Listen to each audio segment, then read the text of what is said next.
মালয়েশিয়ায় কর্মী ভিসায় যাওয়ার সময় শুক্রবার রাতে শেষ হয়ে যাবে। দেশটির সরকারের সিদ্ধান্ত অনুযায়ী আজ দেশটিতে কর্মী যাওয়ার শেষ সুযোগ। শেষ মুহূর্তে তাই বিমানবন্দরে বেড়েছে মালয়েশিয়াগামী শ্রমিকদের ভিড়। সে খবর জানাতে শাহজালাল আন্তর্জাতিক বিমানবন্দর থেকে যুক্ত হচ্ছেন সহকর্মী নাজমুস সাকিব। সাকিব, বর্তমান পরিস্থিতি জানতে চাই, এজেন্সিগুলোর বিরুদ্ধে অতিরিক্ত অর্থ আদায়ের কোনো অভিযোগ পেয়েছেন কিনা এবং সবাই কি বিমানের টিকিট পেয়েছেন কিনা জানতে চাই। বর্ণা, গত 20 মে অর্থাৎ 20 তারিখে কিন্তু মালয়েশিয়া সরকার একটি ঘোষণা দিয়েছে যে মালয়েশিয়ায় যারা শ্রমিক যারা যাচ্ছেন তাদেরকে তারা 31 মের মধ্যে কিন্তু প্রবেশের জন্য তারা অনুমতি দিয়েছে এবং এরপরে কিন্তু তারা তাদেরকে অনুমতি দিবেন না বলে জানিয়েছে। এবং এর ফলে অর্থাৎ যে 15টি দেশ থেকে তারা যে শ্রমিকদেরকে নেন সেই মানুষের কিন্তু একটা উপচে পড়া ভিড়, বাংলাদেশ থেকেও কিন্তু একটা মানুষজন যাচ্ছে। তবে একটু যদি দেখাতে চাই যে বিমানবন্দরে গত কয়েকদিনের চিত্র আসলে একই রকম। গরম গরম রুটি, সাথে সুজির হালুয়া, দুর্দান্ত জুটি। তবে জুটি জমাতে চাই তীর আটা ময়দার সুজি, কারণ তীর ছাড়া আমার চলেই না। অর্থাৎ প্রতিদিনই প্রায় শত শত মানুষ কিন্তু এখানে আসছেন।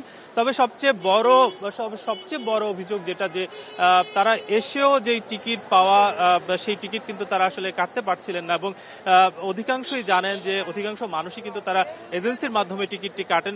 সেই রিক্রুটিং এজেন্সিকে প্রায় তারা 5 থেকে 8 লাখ পর্যন্ত টাকা কিন্তু দিয়েছেন শুধুমাত্র মালয়েশিয়াতে যাওয়ার জন্য, কিন্তু এখনো পর্যন্ত তারা টিকিট পাননি। আমরা বেশ কয়েকজনের সঙ্গে কথা বলেছিলাম, তারা যেটা জানাচ্ছেন যে গত 2 দিন কিংবা 3 দিন পর্যন্ত তারা কিন্তু বিমানবন্দর অপেক্ষা করেছেন এবং কেউ কিন্তু তাদেরকে বলা হয়েছে যে আজকে তাদের 12টা কিংবা 2টা কিংবা আজকে রাতের মধ্যে তারা টিকিট পাবেন। নানা ধরনের টাইম কিন্তু রিক্রুটিং এজেন্সিগুলো দিচ্ছে, কিন্তু মানুষজন কিন্তু এখনো আসলে তারা কনফার্ম হতে পারছেন না যে আসলে শেষ পর্যন্ত তারা মালয়েশিয়ায় যেতে পারবেন কিনা।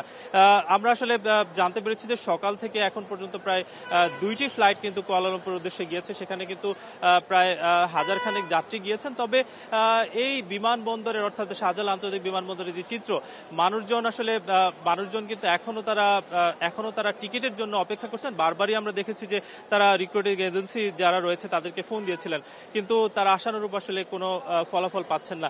একটু জানিয়ে রাখতে চাই যে কিছুদিন আগেই কিন্তু যে মালয়েশিয়ান হাই কমিশনার তিনিও কিন্তু জানিয়েছেন, বাংলাদেশে নিযুক্ত যিনি হাই কমিশনার রয়েছেন তিনিও কিন্তু জানিয়েছেন যে মালয়েশিয়া যে একটা শ্রমিকরা গিয়েও তারা যে কাজ পাচ্ছেন না কিংবা কাজের অভাবে তারা কিন্তু নানা ধরনের যে বিশৃঙ্খলা তৈরি হচ্ছে সেগুলো ঠিক করার জন্যই তারা নতুন করে এই সিদ্ধান্ত নিয়েছেন। যদিও আমরা দেখেছি যে গত কয়েকদিনে যে কুয়ালালামপুরেও কিন্তু এই যে 15টি দেশ থেকে যাদেরকে শ্রমিক হিসেবে নেন সেখানেও কিন্তু আমরা ভিড় দেখতে পেয়েছি। গত কয়েকদিনে কিন্তু কুয়ালালামপুরে উপচে পড়া ভিড় কিন্তু দেখা গেছে। অর্থাৎ এই যে শেষ সময়ের অর্থাৎ আজকে মাত্র আর কয়েক ঘন্টা বাকি আছে, অর্থাৎ রাত 12টার মধ্যে কিন্তু 12টার পরে কিন্তু এই দরজা বন্ধ হয়ে যাবে। যদিও গতকালকে মালয়েশিয়ান যিনি হাই কমিশনার রয়েছে বাংলাদেশে নিযুক্ত তিনি যেটা জানিয়েছেন যে আগামী কয়েক মাসের মধ্যে হয়তো এর সমাধান হতে পারে। তবে এখনো বলা যাচ্ছে না যে কবে নাগাদ এর সমাধান হবে। তবে এখনো পর্যন্ত মানুষজন কিন্তু এই বিমানবন্দরে ভিড় বাড়ছে এবং তারা কিন্তু মালয়েশিয়া যাওয়ার জন্য অপেক্ষা করছেন।